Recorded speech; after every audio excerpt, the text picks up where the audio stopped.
పేదలకు, నిస్సహాయులకు సహాయం చేయడం వల్లనే కర్రచక్రం నాకు ఇష్టమైన డప్పుగా మారింది. ఇట్లా ఎవరు అనుకున్నారు? ఎందుకు? కథ చదివి తెలుసుకోండి. రామాపురం గ్రామంలో గోపి అనే పిల్లవాడుండేవాడు. అతడు వాళ్ల నాయనమ్మతో పాటు ఉండేవాడు. గోపి వాళ్ల నాయనమ్మ ఎంతో కష్టపడి బతుకు వెళ్లదీసేది. ఒకరోజు నాయనమ్మ గోపితో, ఓరే పిల్లగా, నేను కట్టెలు అమ్మడానికి అంగడికి పోతున్నా. వచ్చేటప్పుడు నీకేమైనా తేవాల్నా అన్నది.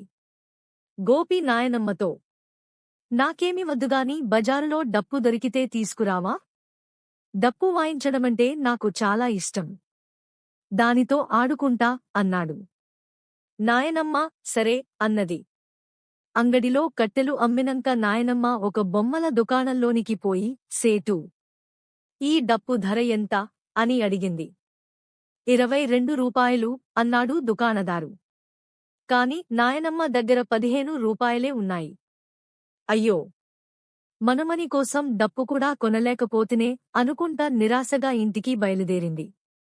తోవలో ఆమెకు ఒక గుండ్రని కర్ర చక్రం కనిపించింది.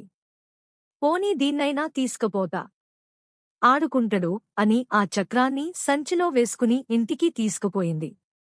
గోపి ఉరుక్కుంట వచ్చి నాయనమ్మను చుట్టేశాడు.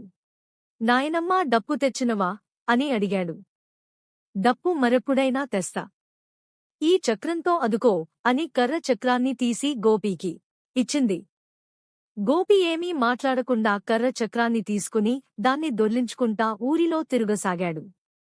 చక్రంతో ఆడుకుంటా పోతుంటే గోపీకి ఒకచోట ఒక ముసలమ్మ పొయ్యి ముందర కూర్చొని ఏడవడం కనిపించింది. ఆమె దగ్గరగా వెళ్లి, అవ్వా, ఎందుకేడుస్తున్నావ్ అని అడిగాడు. బాగా ఆకలిగా ఉన్నది. ఇంట్లో పిండి ఉన్నది గాని పొయ్యి వెలిగించడానికి కట్టెలు లేవు. రొట్టెలు ఎట్లా చేసుకోవాలనో తెలుస్తలేదు అన్నది. అవ్వా, ఏడువకు, నా దగ్గర కర్రచక్రం ఉన్నది. దీంతో పొయ్యి వెలిగించుకుని నీ ఆకలి తీర్చుకో అని చక్రాన్ని ఆమెకు ఇచ్చిండు. ముసలమ్మ గోపి జాలి గుణానికి సంతోషించింది. ఆ కట్టెతో పొయ్యి వెలిగించి రొట్టెలు చేసుకున్నది. ఒరే పిల్లగా, నువ్వెంతో మంచోడివి. నా ఆకలి తీర్చినవు. నీకివ్వడానికి నా దగ్గర ఏమీ లేదు. ఇదిగో ఈ రొట్టె తీసుకో. ఆకలైనప్పుడు తిను అని ఒక రొట్టె ఇచ్చింది. గోపి రొట్టెను కాగితంలో చుట్టుకుని ముందుకు పోయాడు. కొంత దూరం పోగానే కుండలు చేసే కనకయ్య కూతురు సరిత వాళ్లమ్మ ఒడిలో కూచుని ఏడుస్తూ కనిపించింది. చిన్నమ్మా, మీ అమ్మాయి ఎందుకేడుస్తున్నది అడిగాడు గోపి. ఆకలికి ఏడుస్తున్నది అన్నది బాధగా. చిన్నమ్మా, ఈ రొట్టెను తీసుకో అని తన చేతిలోని రొట్టెను ఆమెకిచ్చాడు. పాప ఆకలి తీరి నవ్వసాగింది. బిడ్డా, నువ్వు ఎంతో మంచోడివి. నా బిడ్డ ఆకలి తీర్చినవు. నీకివ్వడానికి నా దగ్గర ఈ మట్టిపాత్ర తప్ప ఏమీ లేదు అని గోపీకి మట్టిపాత్ర ఇచ్చింది. గోపి మట్టిపాత్రను తీసుకుని కొంత దూరం పోయాక బట్టలు ఉతికే రాజయ్య కనిపించాడు. రాజయ్య కొడుకు కుండను పగులగొట్టాడు. దాంతో రాజయ్య కొడుకును మందలిస్తున్నాడు. రాజయ్య కొడుకు ఏడుస్తున్నాడు. చిన్నాన్నా, అతన్ని ఏమీ అనకు, ఇదిగో ఈ మట్టిపాత్ర తీసుకో అని మట్టిపాత్ర ఇచ్చాడు. దాంతో రాజయ్య, బాబూ, నువ్వెంతో మంచోడివి అని చెప్పి మట్టిపాత్రకు బదులుగా లోపలి నుండి పాత గొంగడి తెచ్చి గోపీకి ఇచ్చాడు. గోపి గొంగడి భుజాన వేసుకుని నది దగ్గరకు పోయాడు.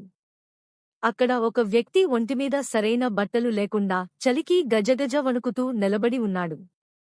అతని పక్కనే ఒక గుర్రం ఉన్నది.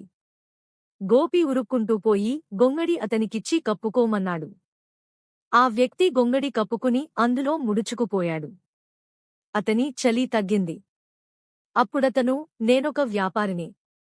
పట్నంలో వ్యాపారం చూసుకుని వస్తుంటే దొంగలు దాడిచేసి నా డబ్బు, నగలతో పాటు ఒంటిమీద బట్టలు కూడా దోచుకుపోయారు. నాకు గొంగడి ఇచ్చి ప్రాణం కాపాడావు. నీకివ్వడానికి నా దగ్గర ఈ గుర్రం తప్ప మరేమీ లేదు అని గుర్రాన్ని గోపీకి ఇచ్చాడు. గోపి గుర్రం కళ్ళేన్ని చేత్తో పట్టుకుని అలా నడుచుకుంటూ పట్నంలోకి ప్రవేశించాడు. పట్నంలో అతనికో ఊరేగింపు కనిపించింది. కాని ఆ ఊరేగింపు ముందుకు కదలడం లేదు. అందరూ నిశ్శబ్దంగా నిలబడి ఉన్నారు. అది చాలా పెద్ద ఊరేగింపు. అక్కడి బ్యాండు మేళం వాళ్ల దగ్గర సన్నాయి, డోలు, డప్పు ఇట్లా రకరకాల వాద్యాలున్నాయి. ఊరేగింపు ఎందుకు ఆగిపోయిందని అడిగాడు గోపి. ఈ రోజు నా కొడుకు లగ్గం.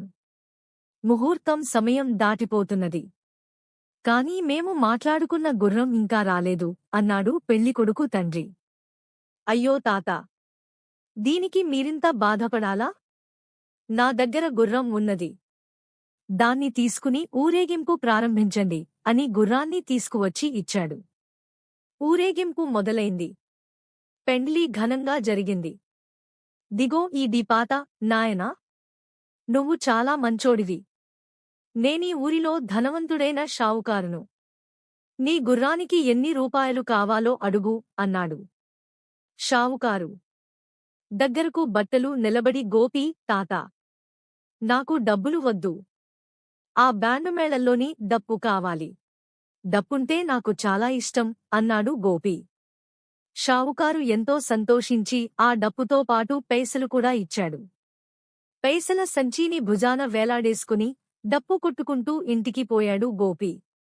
తనికిచ్చి అందులో తగ్గింది. వ్యాపారం డబ్బు కూడా. ఇంటినుండి బయలుదేరేటప్పుడు నా దగ్గర ఒక చక్రం ఉండే కాని ఇతరులకు సాయం చేయడం వల్లనే కర్రచక్రం నాకు ఇష్టమైన డప్పుగా మారింది అని అనుకున్నాడు.